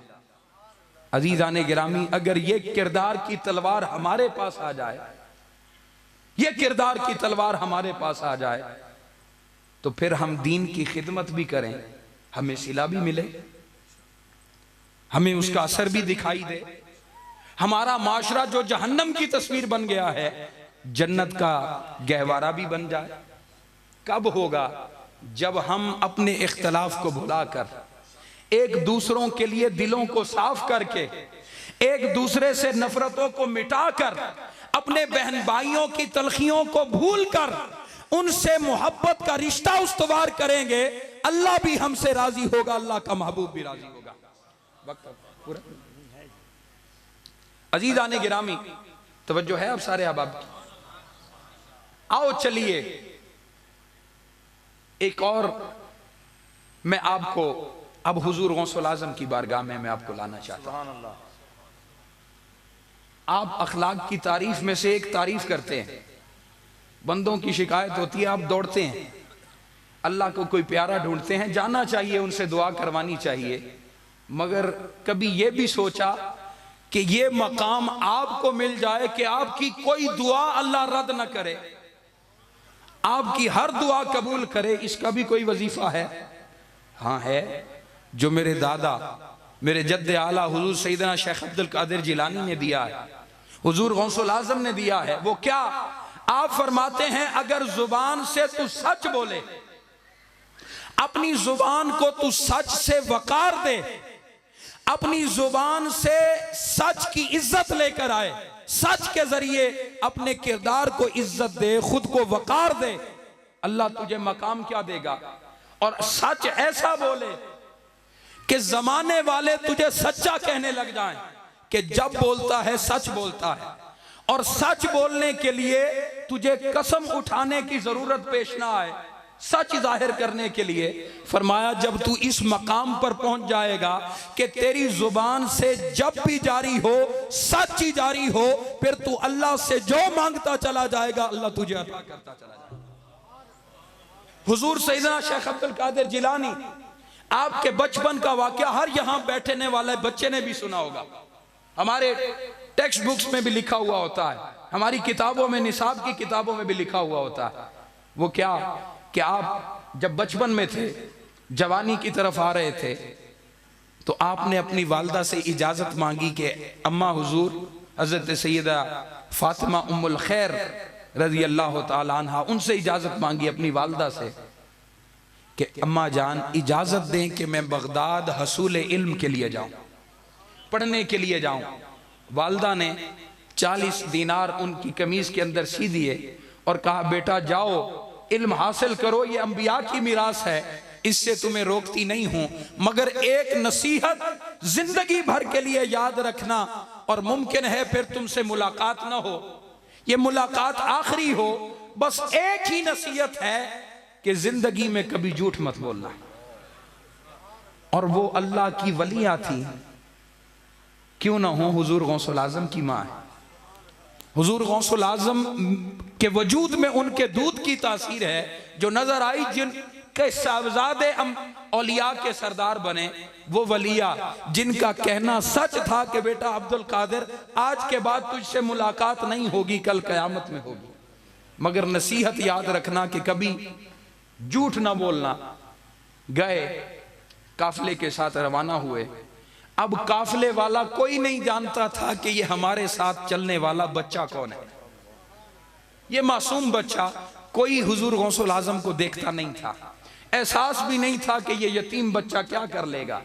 बड़े बड़े जज थे, बड़े बड़े उस दौर के ब्यूरोक्रेट्स थे, बड़े बड़े ऑफिस बेरर्स थे, बहुत बड़े जागीरदार थे जिनके बड़े बड़े सिपाही थे उनके साथ। काफिला चल पड़ा, एक मकाम पर पहुंचा, डाकुओं ने हमला कर दिया। वो जो असले वाले थे, तलवारों वाले थे, जिनके सारे गार्ड्स उनके साथ थे, सबको उन्होंने दरख्तों के साथ बांध लिया, उनका माल भी छीन लिया, उनकी तलवारें भी छीन ली। अब सारे एक जैसे हो गए, बराबर हो गए, मगर एक डाकुओं में से एक डाकू हुजूर गौसुल आजम के पास आता है और आकर कहता है कि बेटा बताओ तुम्हारे पास कुछ है? तो आप कहते हैं हाँ मेरे पास 40 दिनार हैं। कहाँ हैं? फरमाया मेरी कमीज के अंदर सिले हुए हैं। उसने कहा मजाक करते हो, आगे चला गया। दूसरा डाकू आया, उसने पूछा कि तेरे पास क्या है? आपने उसे भी जवाब यही दिया कि कमीज के अंदर 40 दिनार सिले हैं। वो भी कहने लग गया कि झूठ बोलते हो, आगे चला गया। तीसरा आया, उसने भी ऐसे पूछा, आपने जवाब दिया, वो भी यही जवाब देकर आगे चला गया। जब माल इकट्ठा हुआ, ढेर लगाया गया, डाकू के सरदार की खिदमत में सारे डाकू आ गए। कहने लगे कि बड़ा अजीब वाकया आया है। बच्चे होते हैं डर जाते हैं, मगर एक बच्चा ऐसा भी आया है जो डाकुओं से नहीं डरता बल्कि उनके साथ भी मजाक करता। डाकू के सरदार ने पूछा क्या मामला है? कहा ऐसा ऐसा बच्चा है, वो कहता है मेरी कमीज के अंदर 40 दिनार सिले हुए हैं। उसने कहा बड़े काम का बच्चा है, जरा लेकर आओ मेरे पास। हुजूर गौसुल आजम को उनके पास लाया गया, बचपन की उम्र है। डाकू के सरदार ने पूछा ए बेटा बताओ तुम्हारे पास क्या है? कहा कि मेरी कमीज में 40 दिनार हैं, सिले हुए हैं। कहाँ हैं? फरमाया ये कमीज के अंदर ले, साइड के ऊपर। उसने कमीज खुलवाई और जब देखा तो वाकयातन 40 दिनार अंदर सिले हुए थे। उसने कहा बेटा ये तो इतने खुफिया जगह पर सिले हुए थे, अगर तुम हमें न बताते तो तुम्हारा माल बच जाता। कहा नहीं, माल की परवाह मुझे नहीं है। जब मैं घर से चल रहा था, मेरी मां ने मुझे हुक्म दिया था कि बेटा अब्दुल कादिर, जितनी मुश्किल आ जाए, जितना तुम्हारे ऊपर तलवार का साया आ जाए, मगर अल्लाह को गवाह बनाकर कहना कि कभी जिंदगी भर में झूठ ना बोलना। मेरी आखिरी नसीहत तुम्हारे लिए ये, और वाहिद नसीहत यही है। मेरी अम्मा ने नसीहत की थी, इसलिए मैंने झूठ नहीं बोला। वो हैरान रहा। उसने कहा एक बच्चा होकर अपनी मां की कही बात को नहीं टालता, उसकी नसीहत पर इतना अमल पैरा होता है, और तू देख कि तू अपने रब से कितना गाफिल हो गया। उसने वहीं तौबा की, गिरिया उजारी करने लगा, आपके हुजूर माफी तलब का खासगार हुआ, माफी मांगी और कहा कि अपने दस्त पर हमें तौबा करवा लें। अजीज़ाने गिरामी, ये वाकया तो आपने सुना, पहले भी सुना, मगर मैं जिस तरफ आपको लाना चाहता हूं, जब काफिला चला, कोई हजरत अब्दुल कादिर को नहीं जानता था कि ये अब्दुल कादिर नाम का कोई बच्चा भी हमारे काफिले में। हर कोई उन बड़े बड़े काजियों की तरफ दौड़ता था, जागीरदारों की तरफ दौड़ता था, उनके खेमों की तरफ दौड़े जाते थे, उनके गाड़ियों के सवारियों के आगे पीछे दौड़ा जाता था। मगर जब हुजूर गौसुल आजम ने सच बोला और सच बोलकर सारे काफिले वालों की जान, इज्जत और आबरू को महफूज रखा, फिर हर कोई हुजूर गौसुल आजम को अपने सरों पर सवार करने लगा। अजीज़ाने गिरामी, सच में इतनी ताकत होती है, सच में इतनी ताकत होती है कि काफिले में कमजोर शख्स को काफिले का ताकतवर तरीन और सरदार इंसान बना देता है। इस वाक्य पर अगर गौर करें तो सच बोलने से कभी ना कतराएं। सच के मुतालिक आप नहीं जानते उसका नतीजा क्या निकलेगा, मगर जब तू सच बोलेगा, हुजूर गौसुल आजम फरमाते हैं, अपनी जुबान को तू सच से वकार देगा, इज्जत देगा, आबरू जुबान को देगा, अल्लाह रब्बुल इज्जत उस सच से वकार देने वाली जुबान को इतना पाक कर देता है कि वो जुबान अल्लाह से जो मांगती है अल्लाह उसे अता करता चला जाता है। हुजूर का ये मकाम, हुजूर के शहजादों का ये मकाम, जिनसे हम मोहब्बत करते हैं उनका ये मकाम है कि वो लोगों की तलखियों के बावजूद उन पर कर्म जारी रखते थे, उनसे तलखी नहीं करते थे। और हम दूसरी जो हमारी बड़ी वजह है लड़ाइयों की, जंगों की अपने बहन भाइयों के साथ, वो क्या, या जमीन या रिज्क या किसी और सबब से। मगर कभी मालूम है कि एक वजीफा रिज्क के इजाफे में और इज्जत, जान, माल और उम्र के इजाफे का हुजूर ने भी दिया। वो क्या, हुजूर अलैहिस्सलातु वस्सलाम ने फरमाया, साहबा तुम में से कौन चाहता है कि अल्लाह उसके रिज्क में भी इजाफा करे, उसके माल में भी इजाफा करे। सारी लड़ाइयां इसीलिए रिज्क के लिए। और इंसान सेहत के लिए अस्पतालों में दौड़ता है तो किस लिए, जिंदगी के लिए। अब हुजूर क्या वजीफा दे रहे हैं कि जो ये वजीफा करेगा अल्लाह उसके रिज्क में भी इजाफा करेगा, उसकी उम्र को भी तवील कर देगा। भाई यही तो हर कोई चाहता है। साहबा ने अर्ज की, हुजूर ये तो सोने पर सुहागा है, ये कैसे हो सकता है। फरमाया, जो सिला रहमी करने वाला हो, जो अपने खूनी रिश्तेदारों से, रहम के रिश्तेदारों से, ननेहाल से ददयाल की तरफ से रिश्तेदारों से नेक सलूक करता है, उनके साथ ताल्लुक को मजबूत करता है, उनकी तलखियों को मिटाता है, उनसे जंग और जदल को मिटाकर उनके साथ हुस्ने सलूक बरकरार रखता है, अल्लाह उसके साथ वादा करता है कि अल्लाह उसके रिज्क में भी इजाफा फरमाएगा, उसकी उम्र में भी को भी तवील फरमा देगा। जुबान मुस्तफा ये फरमाती है कि तू अपने रिश्तेदारों से झगड़े को छोड़ दे, उनसे हुस्ने सलूक कर, अल्लाह तेरे रिज्क में भी इजाफा करेगा, तेरी उम्र को भी तवील फरमा देगा। हम इसके बरअक्स अमल करते हैं और ख़ाहाँ ये होते हैं कि अल्लाह हमारे रिज्क में भी इजाफा करे, हमारी उम्र में भी इजाफा करे। मफहूम मुखालिफ तो हदीस का यही निकला कि भाई जो रिश्तेदारों से अच्छा सलूक नहीं करेगा तो अल्लाह उसकी उम्र को भी घटाएगा, उसके रिज्क से बरकत को भी छीन लेगा। उसकी उम्र और रिज्क के बरकत छीन ली जाती है जो अपने रिश्तेदारों से अच्छा सलूक नहीं करता, जो अपने ताल्लुक वालों से अच्छा सलूक नहीं करता। और हुजूर ने फरमाया, मोमिन वो है जिसके साथ बर्ताव करना आसान हो, जिसके साथ बर्ताव करना, जिसके साथ मेलजोल करना, जिसके साथ गुफ्तगू करना, ऐसा मोमिन कि जिसके सामने हर कोई खड़ा होने से डरे, पता नहीं अपनी जुबान से अभी कौन सा गोला चला दे, कौन सा बरूद चला दे, उससे इंसान खौफजदा हो। अजीजाने गिरामी, फिर उसका ईमान कामिल नहीं है। ईमान कब कामिल होता है? फरमाया, मोमिन वो है जिससे बर्ताव आसान हो, जिससे ताल्लुक रखना आसान हो, जिससे निस्बत रखना आसान हो। और फिर निस्बत किससे रखी जाए? सहाबा ने हुजूर से पूछा, हुजूर बताएं तो सही, हम किन की महफिलों में बैठा करें, किन की सोबतों में बैठा करें, किन की गुफ्तगू को सुना करें, किन से ताल्लुक रखा करें? हुजूर ने फरमाया, तुम्हें एक तरीका बताता हूं, वो ये अमर जिसमें देखो उसकी सोबत को मजबूती से थामे रखो। हुजूर ने फरमाया, जिसके चेहरे को देखो अल्लाह याद आ जाए उसको दोस्त बना लिया करो। जिसके चेहरे को देखो तुम्हें अल्लाह याद आ जाए उसे दोस्त बनाया करो, उसकी सोबत को मजबूती से थामा करो। क्यों? कि वो तुम्हें अल्लाह से मिला देगा। हजरत हसन बसरी जो हजरत अली शेर खुदा के बैत हैं, खलीफा हैं, और जितने भी मुरीद होते हैं जिनका ताल्लुक सिलसिला हजरत अली तक पहुंचता है बैत का, वो हजरत इमाम हसन बसरी से होकर हजरत अली के दस्ते मुबारक तक पहुंचते हैं।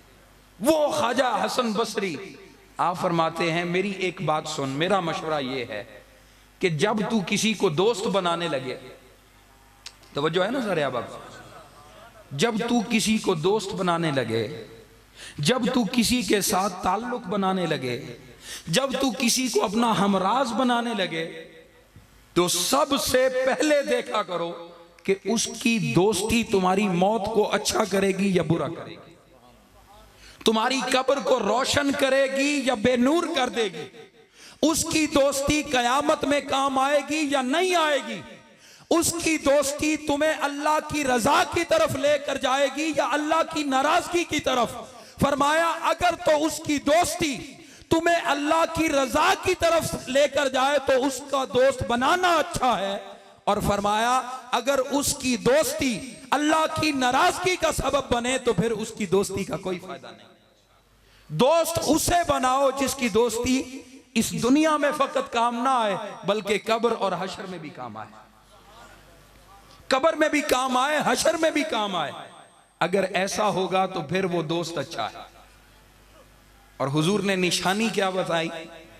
जिसके चेहरे को देखो तुम्हें अल्लाह याद आ जाए, जिसकी गुफ्तगू सुनो तुम्हें अल्लाह याद आ जाए, जिसकी महफिल में बैठो तुम्हें अल्लाह याद आ जाए। और मैं यहां वाकया हजरत आला पीर मेरे अली शाह का बयान करता हूं, ये हदीस ज़हन नशीन रखिए।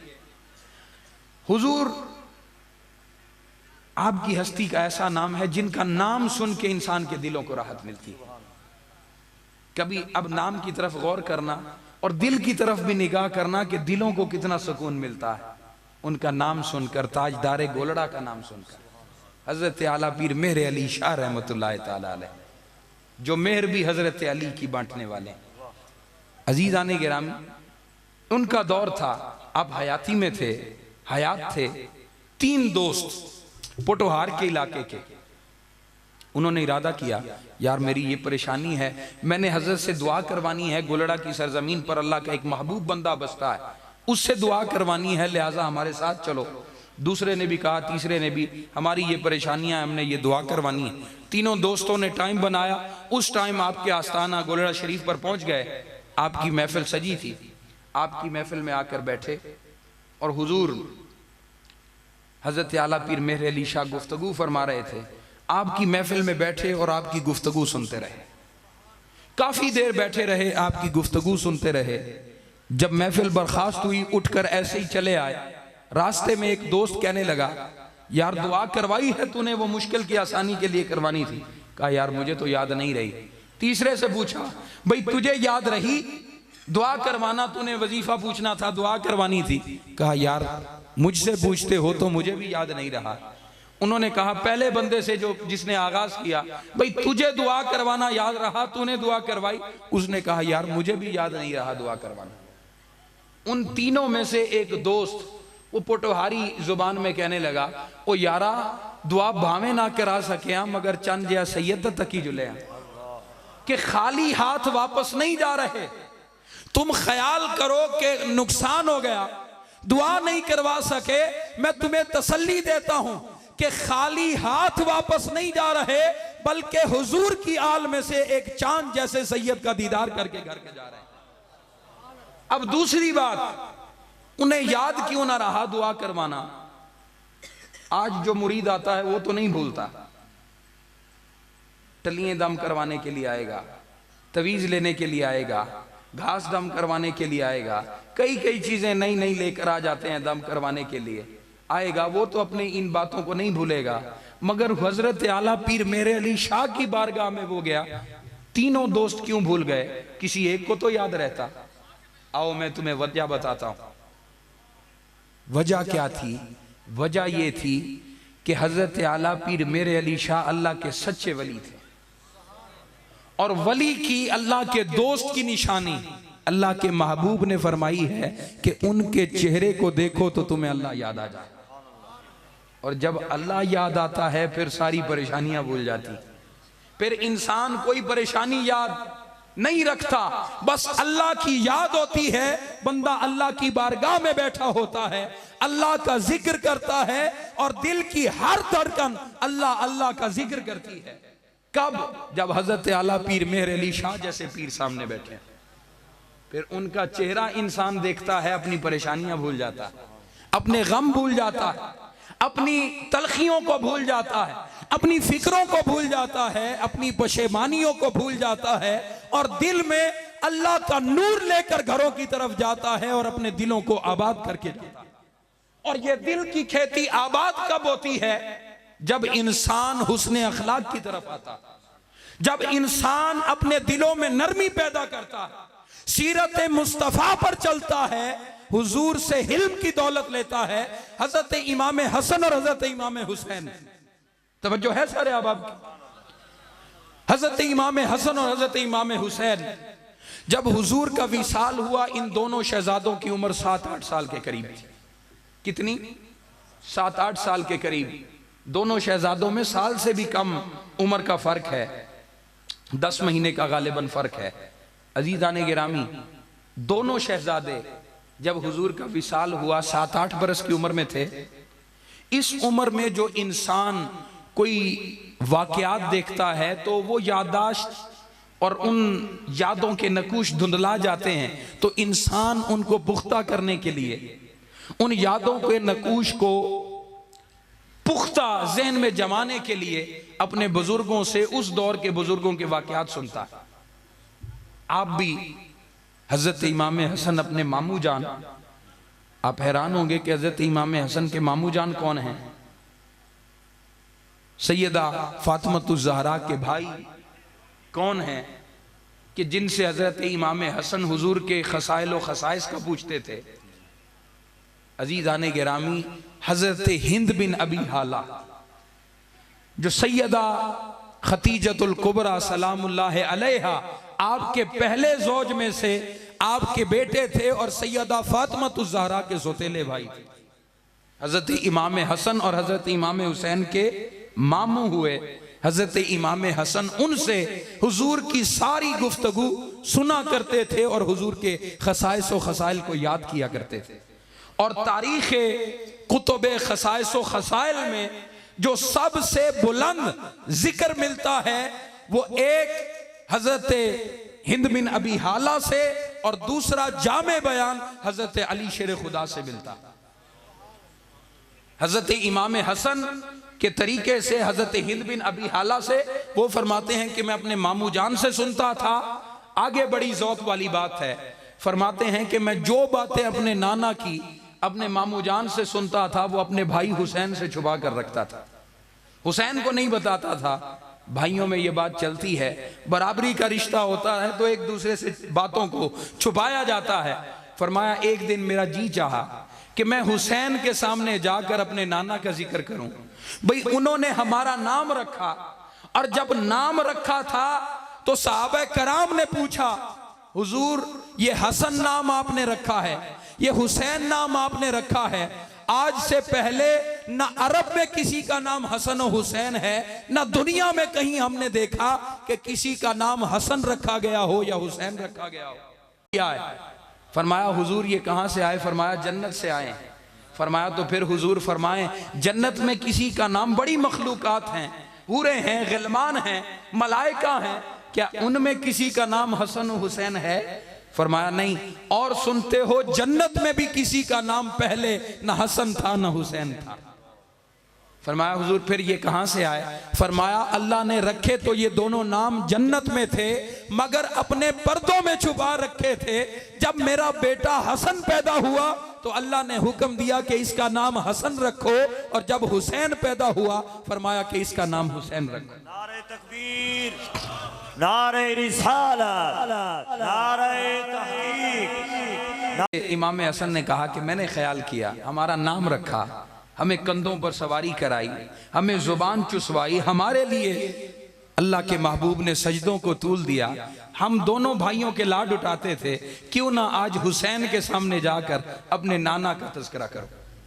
मैं गया हजरत इमाम हुसैन के सामने और इमाम हुसैन की बारगाह में बैठकर मैंने अपने नाना का तज़किरा छेड़ा, और मैं हैरान रहा, जो बातें मैं पहले हुसैन से छुपाता था, बताता नहीं था, जब मैंने बताना शुरू की तो वो सारी बातें पहले से जानता था। मैंने पूछा भाई हुसैन ये सारी बातें तुमने कहां से सीखी हैं? फरमाया मैंने ये सारी बातें अपने बाबा, अपने अब्बू जान हजरत अली शेर खुदा से सुनी, अपने बाबा से सुनी। फिर हजरत इमाम हुसैन की रिवायत यहां से शुरू होती है। ये सिलसिला तवील है, मगर मैं इख्तिसार से चंद बातें आपको बयान करके इजाजत चाहता हूं। तो जो है ना सारे अहबाब, मैं देर तक बैठा तो रहूं मगर मैंने भी गला बचाना है, कल फिर से महफिलें, तो इसलिए अब ज़्यादा थकावट के आसार भी हैं। फिर आपको मालूम है इस महीने में सफ़र भी बहुत ज़्यादा होते हैं, तो हम भी इंसान हैं, हम भी थक जाते हैं। तो जो है ना सारे अहबाब, अजीज़ान गिरामी, आपने फरमाया बाबा जान, हज़रत इमाम हुसैन की रिवायत, अब हज़रत हिंद बिन अबी हाला की रिवायत से और हज़रत इमाम हसन की रिवायत से हटकर हम हज़रत इमाम हुसैन की रिवायत की तरफ आ रहे हैं, जो अपने बाबा हज़रत अली शेर खुदा की ज़ुबान से हमें बयान कर रहे हैं। आप फरमाते हैं कि मैंने पूछा बाबा जान, जब मेरे नाना घर में तशरीफ़ लाते थे तो मेरे नाना का मामूल क्या होता था? फरमाया बेटा हुसैन, जब तुम्हारे नाना घर तशरीफ़ लाते थे तो अपने वक्त को 3 हिस्सों में तकसीम करते थे। एक हिस्सा हुजूर अपने घर वालों के हकूक़ की अदायगी के लिए, एक हिस्सा हुजूर अपनी अज़वाज के लिए, एक हिस्सा अल्लाह की इबादत के लिए, दूसरा हिस्सा, और तीसरा हिस्सा हुजूर अब अल्लाह के हुजूर इबादत के लिए अल्लाह की खातिर रखते थे और अपने जिस्मानी हकूक़ के लिए एक हिस्सा रखते थे। 3 हिस्से कुल, एक हिस्सा अल्लाह के लिए, एक हिस्सा अपनी अज़वाज के लिए, और उसी हिस्से में से सैयदा फातिमातुज़ ज़हरा के घर में भी तशरीफ ले जाते थे, उनकी खैर खाई करते थे, उनसे हालात पूछते थे, उनसे सारे हाल अहवाल पूछ के फिर वापस आते थे। और एक हिस्सा हुजूर अल्लाह की इबादत के लिए और अपने जिस्मानी हकूक़ के लिए रखते थे, और वो जो आखिरी हिस्सा हुजूर का अपने जिस्मानी हकूक़ के लिए होता था, हुजूर उस हिस्से को भी 2 हिस्सों में तकसीम फरमाते थे। एक हिस्सा हुजूर अपने जिस्मानी हकूक़ के लिए आधा, और एक हिस्सा जो आधा बच जाता वो उम्मत के लिए वक्फ फरमा दिया करते। फिर इमाम हुसैन ने पूछा, हुजूर ये बताएं बाबा जान कि मेरे नाना जब महफिल में तशरीफ फरमा होते तो हुजूर की महफिल का रंग कैसे होता था? महफिल में बैठना मेरे नाना का कैसे होता था? घर से बाहर तशरीफ फरमा होना मेरे नाना का कैसे होता था? हजरत अली शेर खुदा ने फरमाया, बेटा हुसैन, जब तुम्हारे नाना घर से बाहर कदम रखते थे तो अपनी जुबान को लायानी गुफ्तगू से महफूज रखते थे।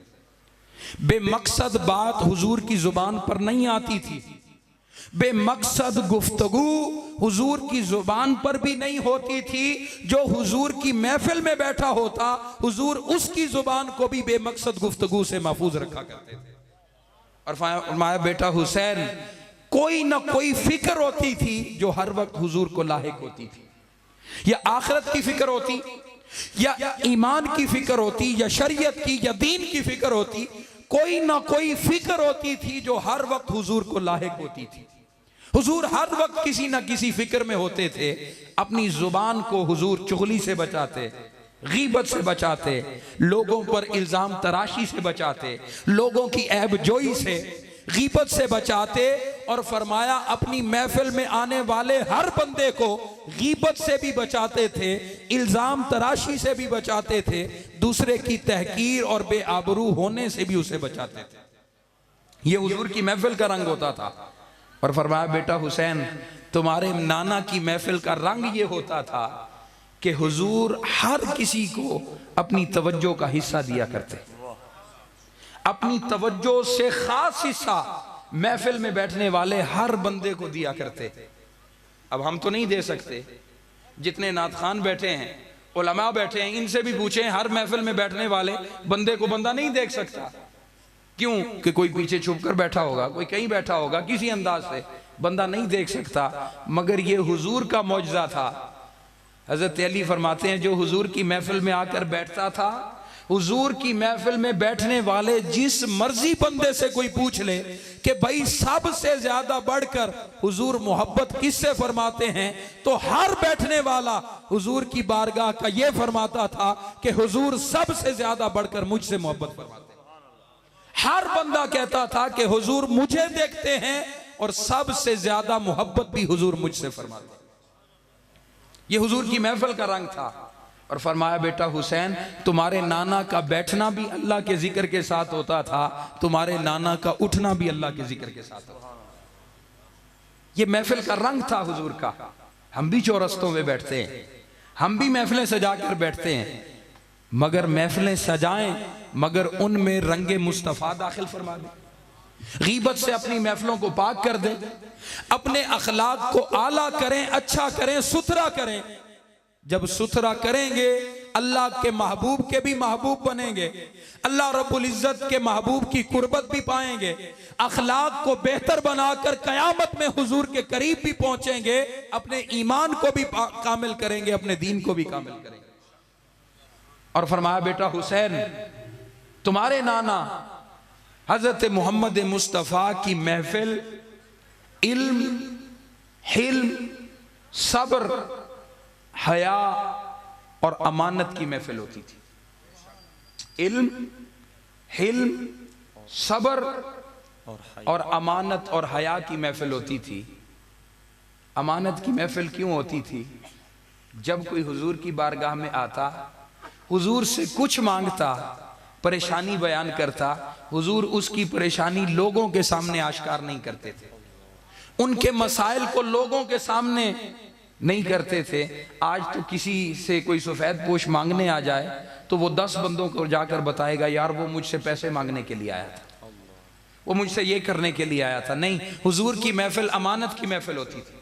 हर किसी की इज्जत भी महफूज होती, हर किसी का दामन इज्जत भी महफूज होता, हर किसी का वकार भी महफूज होता। और जो हुजूर से कुछ परेशानी डिस्कस करने आता, हुजूर उसकी परेशानी लोगों पर आश्कार नहीं करते थे, बल्कि खुद उसकी परेशानी को हल कर दिया करते थे। और अजीजाने गिरामी, हुजूर की महफिल अमानत की महफिल क्यों थी?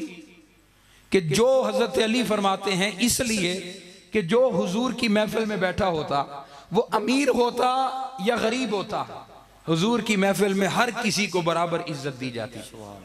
हाँ, मगर जो तकवा में, दीन में, दीन की खिदमत में, लोगों से हुस्ने सलूक में, तकवा और परहेजगारी में बढ़कर होता, मौला अली शेर खुदा फरमाते हैं, जो तकवा में बढ़कर होता वो हुजूर की कुर्बत में भी सबसे ज्यादा बैठा करता। इसलिए हजरत अबू बकर सिद्दीक हुजूर के करीब बैठा करते थे। क्यों? कि वो अतका थे, वो परहेजगार थे, वो बुजुर्ग भी थे और अपनी सीरत में भी बेमिसाल थे। हुजूर की कुर्बत में हर किसी को बराबर इज्जत दी जाती, अमीर है गरीब, हर किसी को इज्जत बराबर दी गई है। किसी की इज्जत में कमी किए बगैर जो मुत्तकी परहेजगार है, उसको थोड़ी निराली इज्जत हुजूर दिया करते थे। आज हम क्या करते हैं? हम पैसे को सलाम करते हैं, हम लिबास को सलाम करते हैं। उस लिबास में, उस पैसे धन के पीछे छुपे इंसान को नहीं देखते, उसके पैसे की चमक को, उसके लिबास की चमक को देखते। हकीकत नहीं है।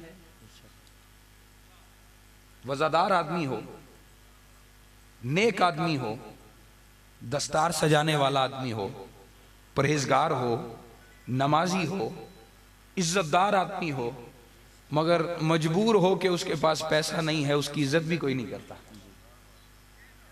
जमाने का घटिया आदमी, कमीना आदमी, जिसको मुंह लगाने को भी जी न चाहे, गालियां देने वाला हो, मगर उसके पास पैसा है तो उसकी इज्जत सबसे ज्यादा।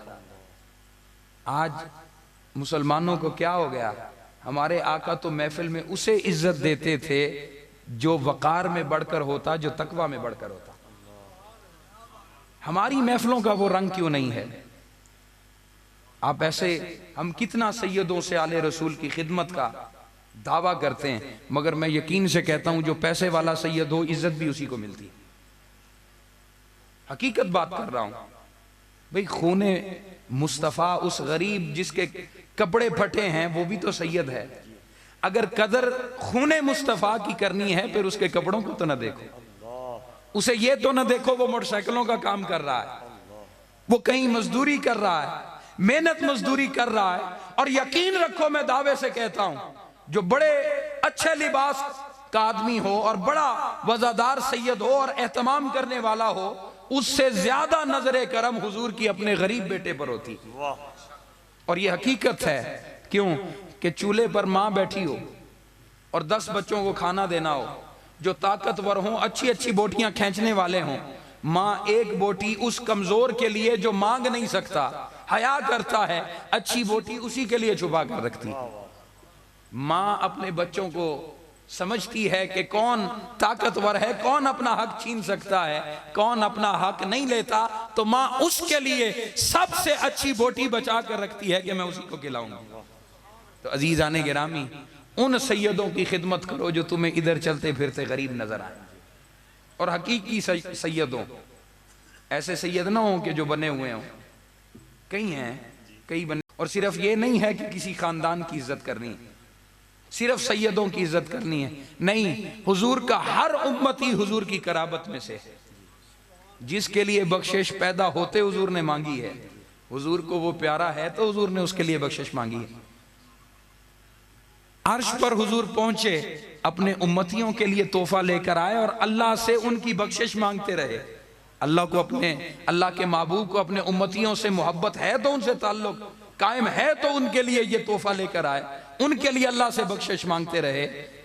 हुजूर ने कुर्बत से मोहब्बत और मवद्दत मांगी है, फकत मवद्दत, तुर्रे इम्तियाज अहले बैत अतार की मोहब्बत को हासिल है, और होना भी चाहिए कि वो सबसे आला दर्जे के। मगर हुजूर का अदना सा उम्मती, गुनाहगार उम्मती हुजूर की कराबत से दूर नहीं है, वो ईमान के सबब हुजूर की कराबत में है। क्यों? कि हुजूर को उससे मोहब्बत है, हुजूर के सीने में, हुजूर के दिल में उसकी उल्फत है।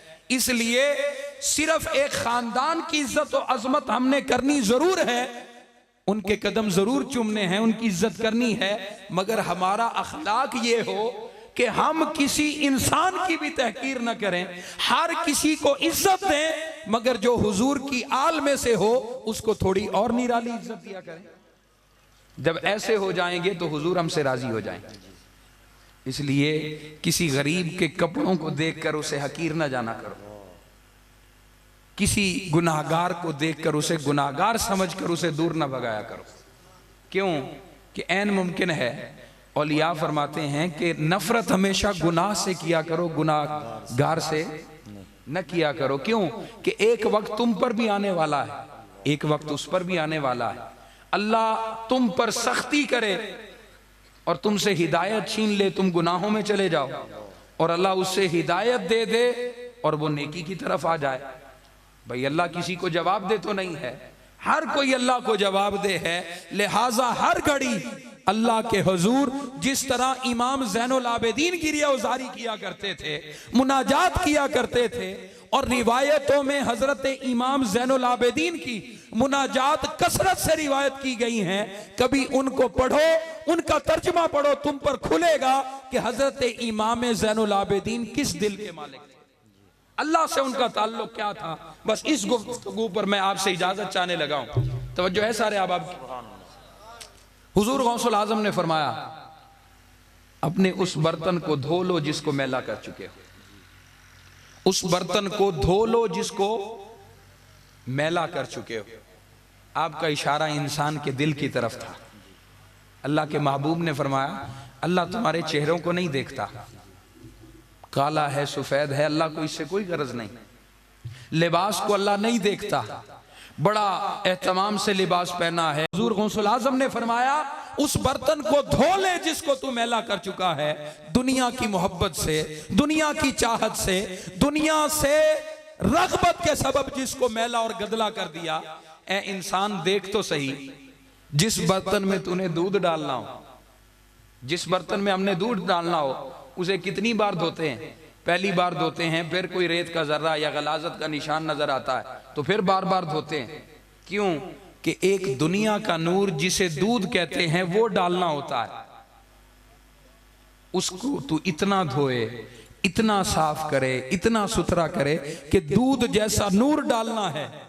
और दूसरी तरफ जिस दिल में अल्लाह ने अपना नूर डालना हो, जिस दिल को अल्लाह ने अपना खलवत कदा बनाया हो, अरे जिस लिबास पर दुनियादारों की निगाह पड़ती है, जिस लिबास पर, जिस चेहरे पर दुनियादारों की निगाह पड़ती है, उस चेहरे को भी तू अच्छा करता है, उस लिबास का भी तू एहतमाम करता है कि दुनियादारों की निगाह इस पर पड़े, इस पर कोई मैल दिखाई न दे, इस पर कोई सलवट दिखाई न दे, इस पर कोई ऐब दिखाई न दे।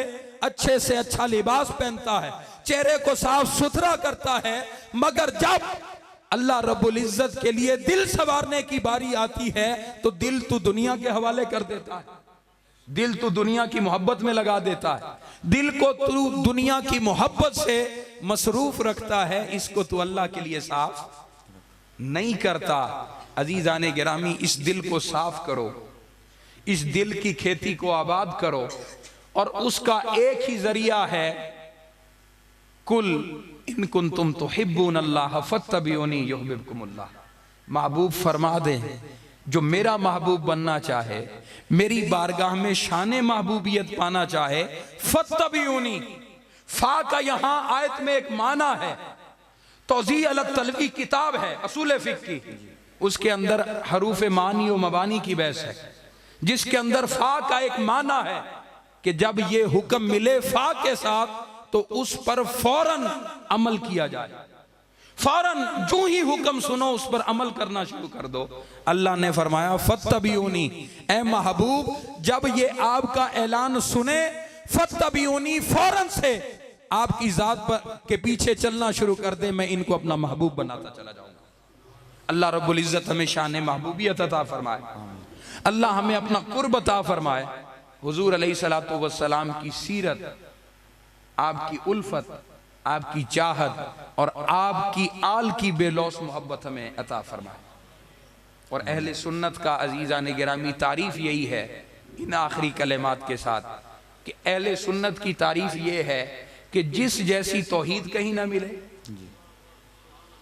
जिस जैसी तौहीद कहीं ना मिले, लाख लोग तौहीद का दावा करते फिरे, मगर अहले सुन्नत के पास जो तौहीद है उस जैसी कोई तौहीद ही नहीं। जिस जैसा ईमान बिर रिसालत कहीं ना मिले, मोहब्बत मुस्तफ़ा जिस जैसी कहीं ना मिले, वो अकीदा हमारा है। मोहब्बत अहले बैत जिस जैसी कहीं ना मिले, मोहब्बत सहाबे किराम जिस जैसी कहीं ना मिले, और मोहब्बत औलियाए किराम जिस अकीदे जैसी किसी में न मिले। अगर ये सारी चीजें जहां जमा होती हैं, उस संगम का नाम अहले सुन्नत वल जमात। सुभान अल्लाह। अगर ये मोहब्बतें जमा हो जाएं तो इंसान का अकीदा पुख्ता होता है, उसकी मुसलमानी मुकम्मल होती है और वो अहले सुन्नत कहलाने के लायक होता है। अल्लाह रब्बुल इज़्ज़त हमारी हाज़िरी कबूल फरमाए। मेहमान आ जाएंगे, ज़रा ताख़ीर ज़्यादा है, आने वाले हैं, अल्लाह रब्बुल इज़्ज़त उनकी हाज़िरी भी कबूल फरमाए। और हमारी महफ़िलों का ये रंग कि जिसमें कुरान मजीद की तिलावत होती है, अल्लाह हमें मज़ीद कारियों को दावत देने की तौफ़ीक़ अता फरमाए। जो हमारा ताल्लुक़ कुरान से टूटा है उसको उस्तवार करने की तौफ़ीक़ अता फरमाए कि हम बच्चों को भी कुरान की मोहब्बत सिखाएं और उनको हुस्ने सौत से तिलावत करना सिखाएं। वाखिर दावाना अनिल हम्दुलिल्लाहि रब्बिल आलमीन।